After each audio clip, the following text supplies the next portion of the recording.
Hello kapatid, isang magandang umaga sa iyo. Today is Thursday. Welcome once again sa ating daily morning tilaok or daily morning devotion right here sa TSCCI. Ngayon, ako po ang inyong makakasama, Sister Claire Duguna. For we meditate the Word of God today, ano ba yung gusto niya sabihin sa atin? Let us offer po napakagandang umaga. Father Lord, we thank you so much for another day ng panibagong kalakasan, hininga na naman, yung natanggap namin mula dahil pagpapatunay lang ito na sagana ang iyong habag at bawat isa. Today, Lord, we entrust you and aming buong maghapon at ang umagang ito ay inilalagak namin sa iyo sa pamamagitan ng pag-meditate ng word mo on our daily morning tilaok. Ikaw po ang sumama. Help us to be receptive, to understand your words, and hindi lang matanggap kundi may apply. Bless our viewers today and sa mga maaabot pa ng mensahe. In Jesus' name, amen and amen.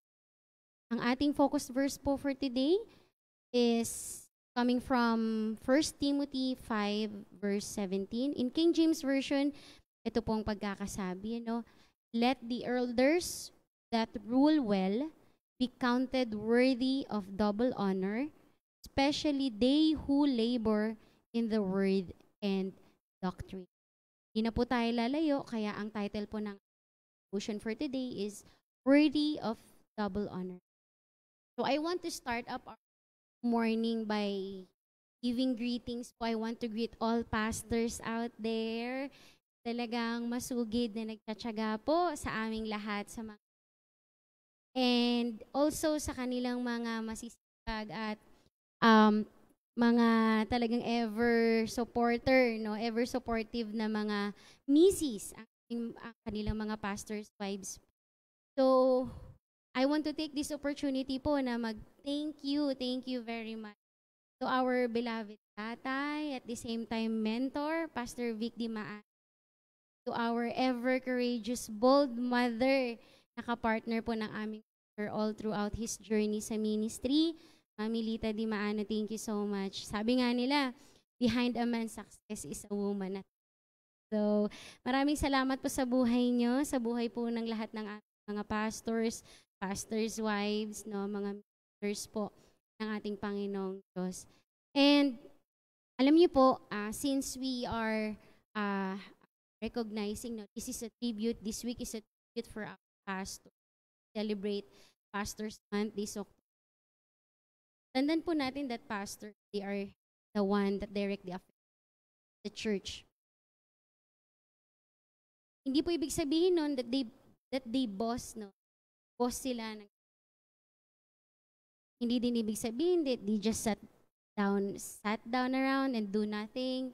Hindi din ibig sabihin that they will do everything, Rather, ano po yung delegation? They provide guidance, vision, and direction.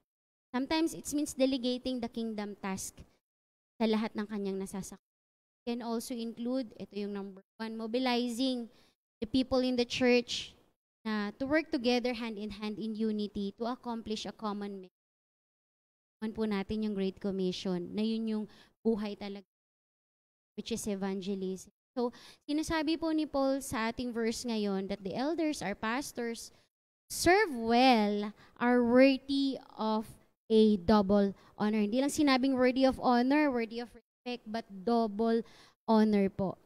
So, ibig sabihin nun, the church na pinangungunahan niya, the people around him, should recognize them, appreciate them for the work that they do.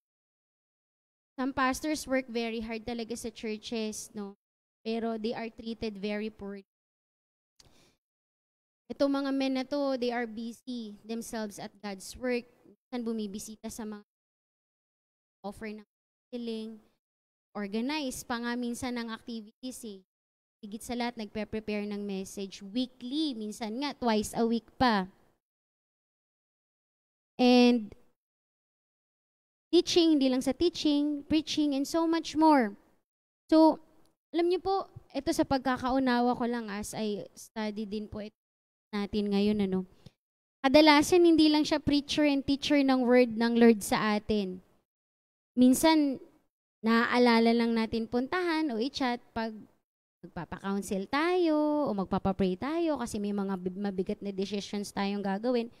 And worst, minsan, hindi lang siya preacher, counselor natin, prayer warrior and intercessor, mentor. Minsan, ginagawa pa nating attorney para ipagtanggol tayo, ipagbati tayo sa mga kaaway natin. And minsan, driver pa.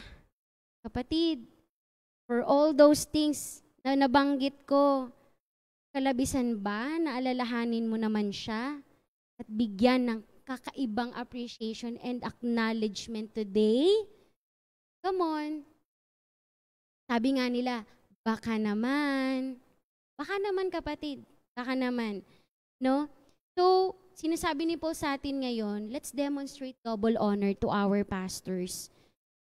So how can we demonstrate double honor to our pastor? I'll just give you 3.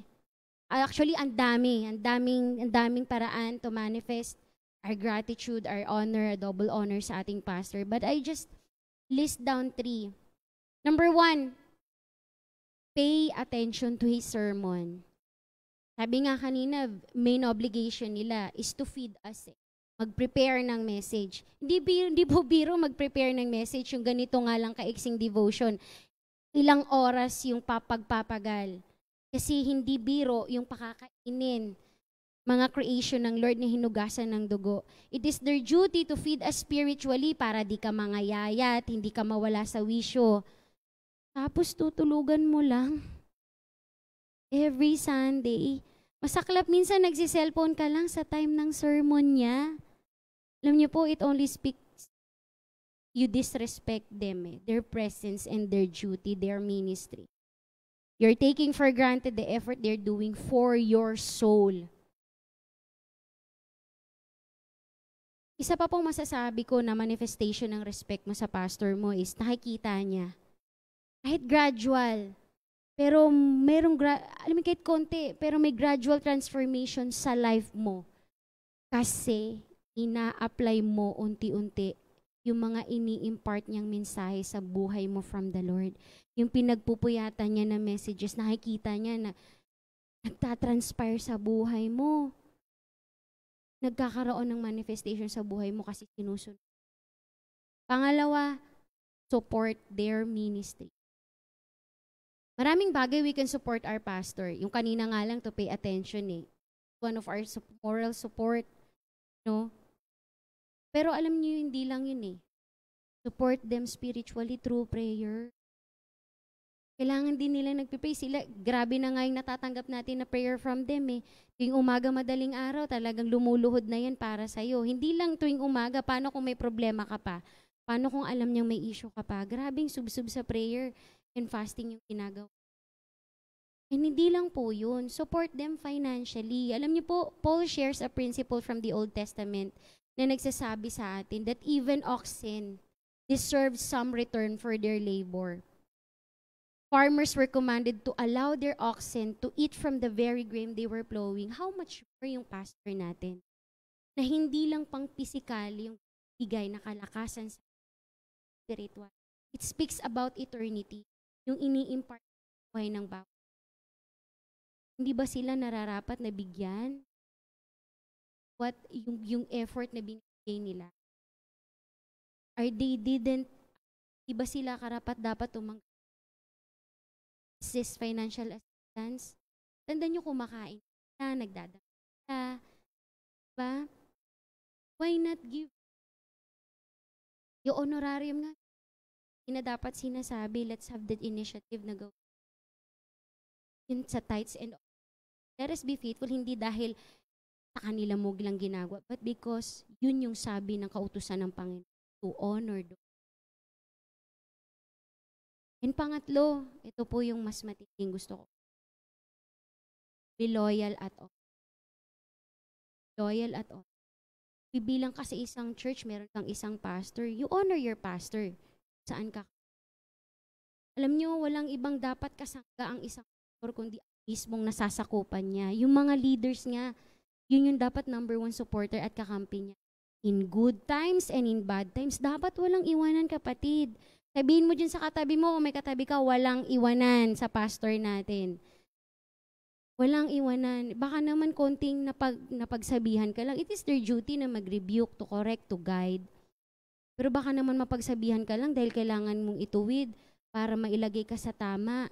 Lakarin mo yung kalooban ng Panginoong Diyos sa buhay mo sa pamamagitan ng mga payo nila. Nagtatampo ka, hindi ka na nagbibigay ng ulam, no, hindi ka na nagpapakita, palate-late ka na. So, sabihin mo po, ganun. It's just their duty. Tandaan niyo po, pananagutan ng ating mga pastor yung kaluluwa. Minsan, masakit din naman sa kanila na pagsabihan tayo. Pero sa katigasan lang talaga minsan ng ulo natin. Nakatatak sa isip nila, kailangan ko. Kaya ginagawa po talaga nila yung part nila. Natin yung part natin. Let's give our pastor double honor. Double honor. Level of honor. Alam niyo po, higit yung profession na, higit yan sa presidente, higit yan sa mga, kung ano-ano pang matataas posisyon dyan sa labas. Kasi alam niyo, nagbigay ng posisyon ng calling nila, Panginoong Jesus. Si Lord ay worthy, He is holy, at yung inano niya, therefore dapat mabigyan natin ng dapat paggalang. And to close, mga kapatid, our pastors are also human beings. Like us, napapagod, nasaktan, umiiyak din yan madalas. Yan pinapakita. May mga personal problems din na madalas di na lang nila is for them, I need. Lastly, ito po yung dapat, gaya ng character ni David, no? Ano yung pagkatingin? Kahit na siya na yung, kahit sa mind ni Lord, siya na yung king over Israel, ang sinabi niya pa rin, touch not the anointed one. Being loyal, touch not the anointed one. Being a supportive to your pastor, touch not the anointed. Touch not the anointed. So mga kapatid, bago man lang matapos ng October, give some kind of treat sa pastor mo na hindi mo pa nagagawa. Give something na, alam mo, hindi mo pa nabibigay sa kanya. Message them, tahan mo sila, tell mo sila, kayo po ang from the bottom of your heart, sincere heart na nag-acknowledge sa mga ginawa ng pastor. Kayo mo na. So, our prayer focus po for today, prayer to give our pastor love, double honor, and respect for their dedication for the word. We'll pray. Thank you, Jesus, for this wonderful message today. Nagpapaalala sa amin na wala po kami ngayon sa kinatatayuan namin, hindi kami magiging ganito ka-spiritually stable. And yung conviction ay tuloy-tuloy kung walang isang pastor sa buhay namin na nag-i-exist na magpaalala, mag-correct, mag-rebuke, mentor, mag-training sa amin. We thank you so much for their life. Pagpapagal nila sa calling, tinanggap nila mula. Hanggang ngayon, hindi nila alam nila ito sa mundong kinagat. Salamat po sa buhay nila and dalangin ko na lahat kami na mga nasasakupan nila, mga disciples nila, mga leaders nila sa church, over their pastorship ay magbigay ng ibang klaseng honor, a double honor, high level of respect. Yung love, yung sincere love talaga nandun. Hindi lang namin maaalala kapag magpa-counsel kami, magpapapray kami, but always lagay po sa aming isipan na may mga pangangailangan sila. They also need our prayer. They need our support. Kami dapat yung number one kasangga nila sa lahat ng bagay. Sunod out of season, nandun kami sa mga likuran nila. Kakampi nila at ng panahon. And dalangin ko po as we celebrate, as we give tribute to our pastors and sa kanilang mga partner, mga pastors' wives po na nasa likod ng mga great and anointed men. Patuloy na highly. Hindi lamang tuwing October, Sunday, every moment. Pang buhay. Talagang mapakita namin. They are the church. Thank you so much po, and dalangin ko din po ang prayer request ni Sister Shirley para sa kanyang husband na si Brother Del Domingo po. Complete healing po sa kanya. I don't know po kung anong nararamdaman ng kanyang katawan ngayon, but we ask for your prayer sa kanya. Pray na complete healing ang ipadaloy mo mula sa kanyang ulo hanggang sa bawat nerves and organs, sa veins niya tumaloy, kagalingan na nagmumula sa iyo. Magpakilala ka po sa buhay niya at sa kanilang pamilya that you are the God that heals, you are the great physician, and dalangin ko na yung kagalingan na tinanggap niya na ay magamit yung kalakasan na to para sa ikalalago ng gawain mo, para sa pagsisilbi sa iyo habang siya ay nabubuhay. At hindi lamang po sa kanya, sa lahat na may mga karamdaman ngayon of any kind, patuloy na ikaw po ang humipo. Patuloy na magpagaling. Comfort to those who are malungkot ngayon at may pinagdaanan. Give them the assurance of faith na matutupad lamang hope, nagmumula lamang sa iyo. We offer you this day pag-iingat sa mga papasok po sa kanilang mga trabaho, mga paaral. May we represent you well as we are your ambassador. Marami pong salamat. We entrust you everything. Bless ang aming viewers at mga makakapanood pa po nito. In Jesus' name, amen and amen. Kapatid, maraming salamat sa patuloy na pagsubaybay mo. Ang TSCC bukas para sa mga puso na gusto paturo at gusto pang malaman over yung program. At malaya po din kayong mag-bless sa ministry digital platform. Palain po kayo.